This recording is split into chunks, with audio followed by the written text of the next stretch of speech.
In the time before the Titans, before the gods of Olympus, a great battle was waged. Hello there, Seraphim17 once again. This is my God of War Ascension Titan difficulty video walkthrough. This is the Delphi Catacombs, and this is a secret wall that you can only get through, I believe, if you use the freeze time from the previous fountain we used. Because when you come down here, I don't think there's a way to get back. So you've got to be quick, and that's why I ran very fast from this area. And I'm coming back now so I can smash some of the altars and things to get some more orbs. Which is always useful, because this is God of War and orbs are the currency.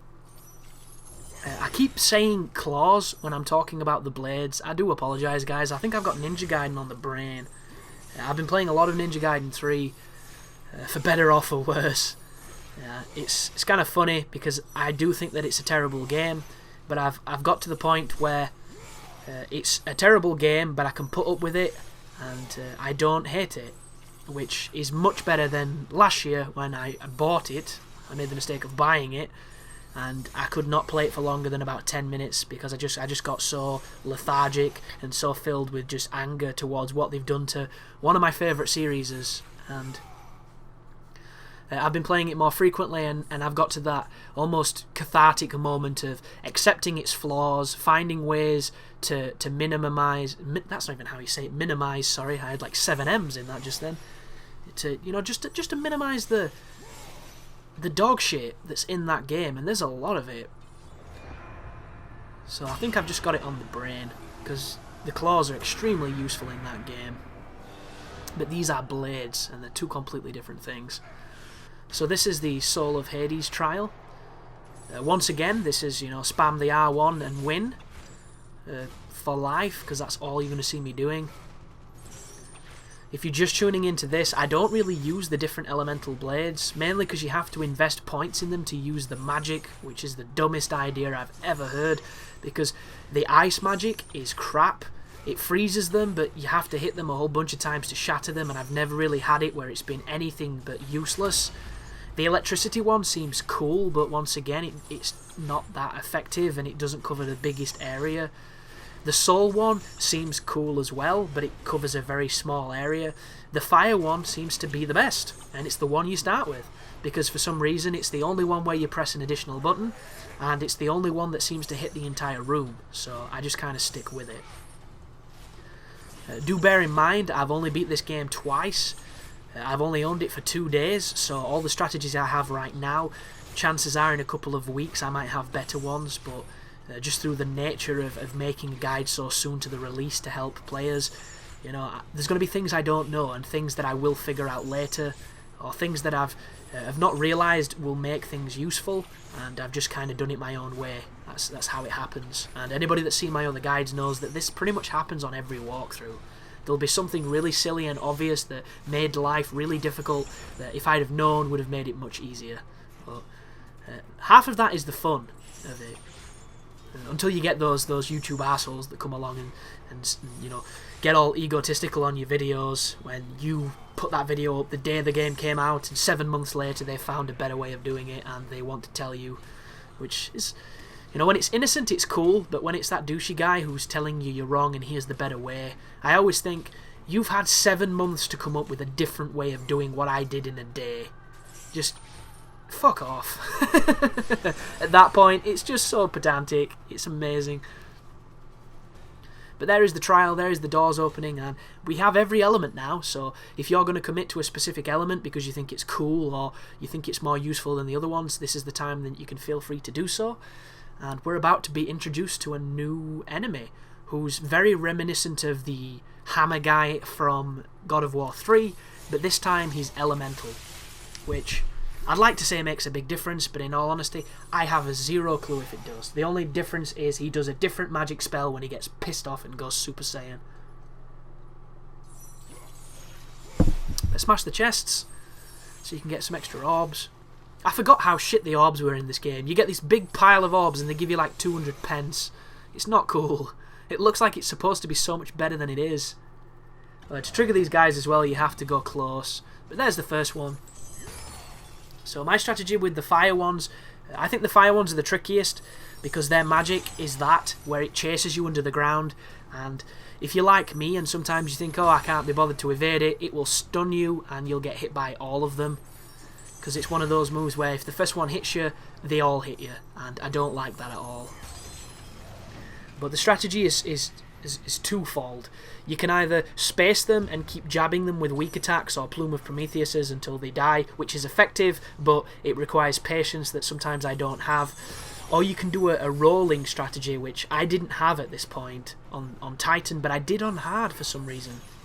And that is where when you're evading, as soon as I evade around them while they do an attack, as soon as they come out of the attack animation, I evade towards them and I do the evasive attack with the triangle, which is a flip attack that does a lot of damage and it gets you a lot of hits. And then all you do is evade away, they do an attack, it misses, you go back, you do the triangle move. And I just keep spamming that.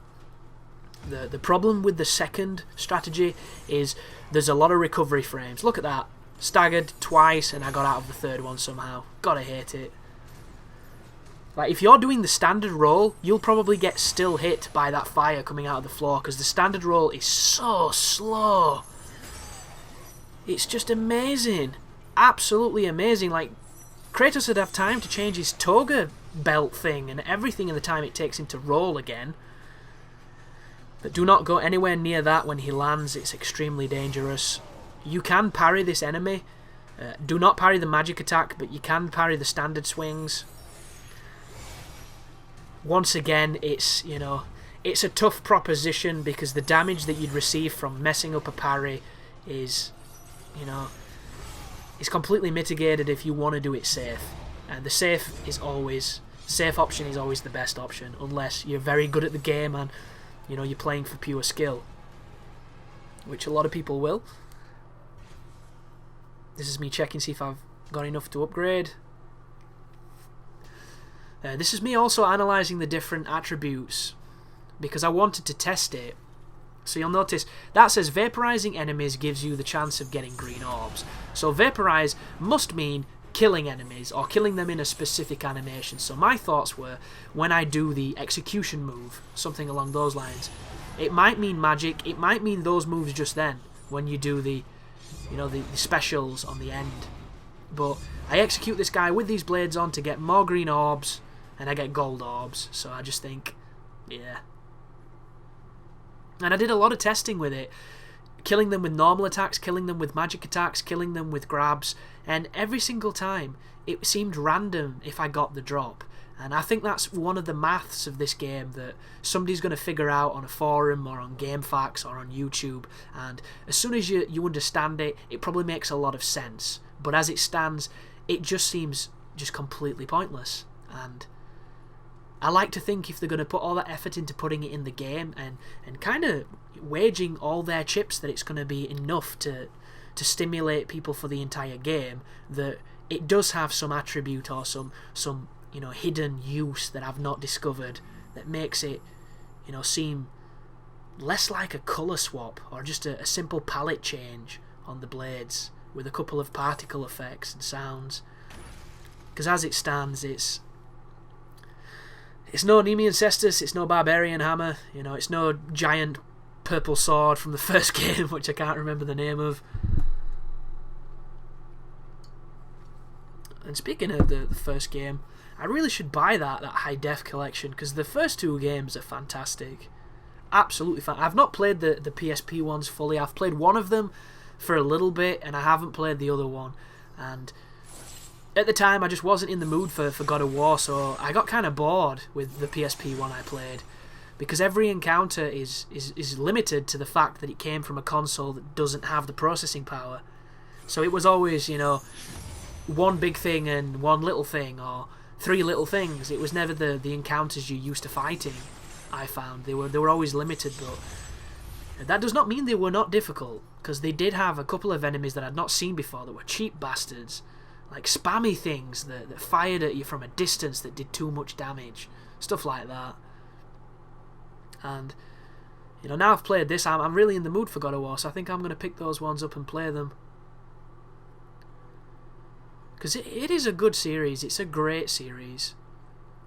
It does so many good things, and like I've said a few times, I'm just so surprised that the reviews have been so critical when essentially this generation of consoles is on its way out, so all the games coming now are sequels that have been driven into the ground so much you can't even tell what they were. You know, it's so hilarious that there's this big uproar of, you know, Assassin's Creed Black Flag. And, you know, I had the biggest jaw-breaking yawn when that announcement happened. I really couldn't give a single fuck. It's same with the PlayStation 4 announcement when they showed Killzone. Does people really want another Killzone? I don't. Killzone 1 was amazing. Every single one that followed, not as good. Killzone 2, biggest overhyped piece of shit I've ever played. Killzone 3, very fun game, but I've had my fill. Don't need it in my life. I just don't. It doesn't do enough things good enough to warrant another one for me. I would much rather prefer a new IP. And before people call me hypocritical, I'm the same with this game. You know, after God of War 3, I thought it should have stopped. And I thought they should have taken, you know, 2, 3, even 4 years and then come back at E3 or something with a trailer showing God of War. And everybody being like, hang on a second, God of War's back. And instead of it being Greek mythology, it's Norse mythology or Roman mythology, you know? There are plenty of really awesome mythologies that have super cool gods that could be highly stylized and turned into this specific breed of brutal combat. Like, I would like Santa Monica to make a different action game. A completely different setting, completely different characters, completely different world, but with their experience in making, you know, fun action games. Because they do a fantastic job. They don't have to weigh everything on Kratos. Because the guy's had a good run. You know, he's had a really good run. And I don't mind more games, but, you know, how long can we keep staring at this pale guy who's extremely angry, then he's not angry, but the only one eternal thing is he's always bald? Did he ever have hair? Who knows? Thank you for watching. You take care now.